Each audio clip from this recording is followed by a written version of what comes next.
এই মুহূর্তে আন্তর্জাতিক রাজনীতির এক জটিল দিকচিত্রে আমরা দাঁড়িয়ে। ইরান আমেরিকা সম্পর্ক যখন ক্রমশ উত্তপ্ত, তখন রাশিয়া তার অবস্থান স্পষ্ট করছে। ইরানকে শান্তিপূর্ণ পারমাণবিক শক্তি ব্যবহারের অধিকার দিতে হবে। সম্প্রতি মস্কোতে এক উচ্চ পর্যায়ের বৈঠকে ইরানের প্রেসিডেন্ট মাসুদ পেজেশকিয়ান ও রাশিয়ার প্রেসিডেন্ট ভ্লাদিমির পুতিন সাক্ষাৎ করেন।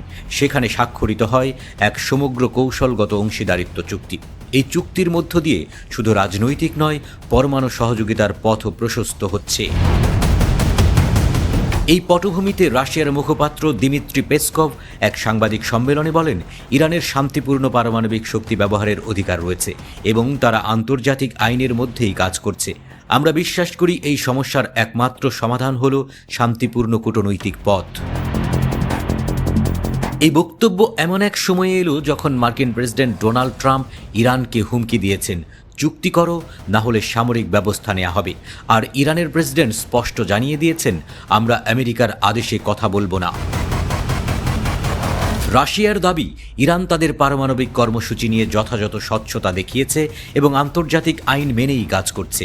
পেসকভ বলেন, আমরা ইরানের দেওয়া আশ্বাসকে গুরুত্ব দিচ্ছি যে তারা পারমাণবিক অস্ত্র তৈরির কোনো পরিকল্পনা করছে না। অন্যদিকে পরমাণু শক্তি বিষয়ক আন্তর্জাতিক সংস্থা IAEA জানিয়েছে, ইরান তাদের ইউরেনিয়াম সমৃদ্ধকরণ কার্যক্রম উল্লেখযোগ্য হারে বাড়িয়েছে, যা প্রায় অস্ত্র তৈরির মাত্রার কাছাকাছি পৌঁছে গেছে। যদিও তেহরান বলছে এটি কেবল শান্তিপূর্ণ শক্তি উৎপাদনের জন্যই। এই জটিল পরিস্থিতির মাঝে আরও একটি গুরুত্বপূর্ণ বৈঠক হয় বেইজিংয়ে রাশিয়া, চীন ও ইরানের উপপররাষ্ট্রমন্ত্রীদের মধ্যে।